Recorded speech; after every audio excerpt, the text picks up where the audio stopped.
প্রিয় এইচএসসি শিক্ষার্থী বন্ধুরা, আজকে তোমাদের আমি গুণগত রসায়নের খুবই ইম্পর্ট্যান্ট একটা টপিক নিয়ে আলোচনা করব, যেখান থেকে এমসিকিউ আসার পসিবিলিটি খুবই হাই।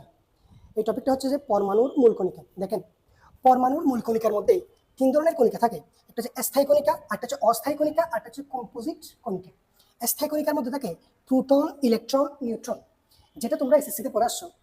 প্রোটন কি, ইলেকট্রন কি, নিউট্রন কি, এসএসসির মধ্যে মোটামুটি ধারণা নিছো।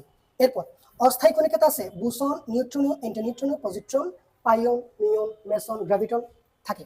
আর কম্পোজিট কণিকার মধ্যে থাকে আলফা কণিকা আর ডিউটেরিয়াম কণিকা। এখন কথা হচ্ছে যে সবকিছু কি মনে রাখা লাগবে?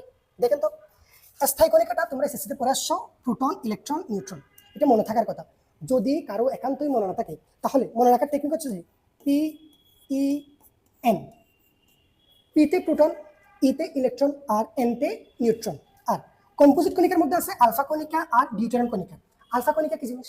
আলফা কণিকা হচ্ছে যে হিলিয়ামের দ্বি ধনাত্মক নিউক্লিয়াসকে বলা হয় আলফা কণিকা। এখন আরেকটা হচ্ছে ডিউটেরিয়াম কণিকা। দেখেন তো, এটা মনে রাখতে পারেন অট দিয়ে। অট,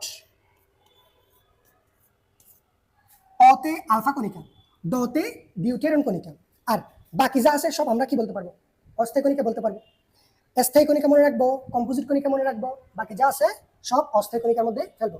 এমসিকিউর মধ্যে তোমাকে চারটা অপশন দিবে, চারটার মধ্যে তুমি এই দুটো মানে স্থায়ী আর কম্পোজিটটা মনে রাখবা, আর বাকি যা আছে সব অস্থায়ী কণিকার মধ্যে ফেলে দিবা।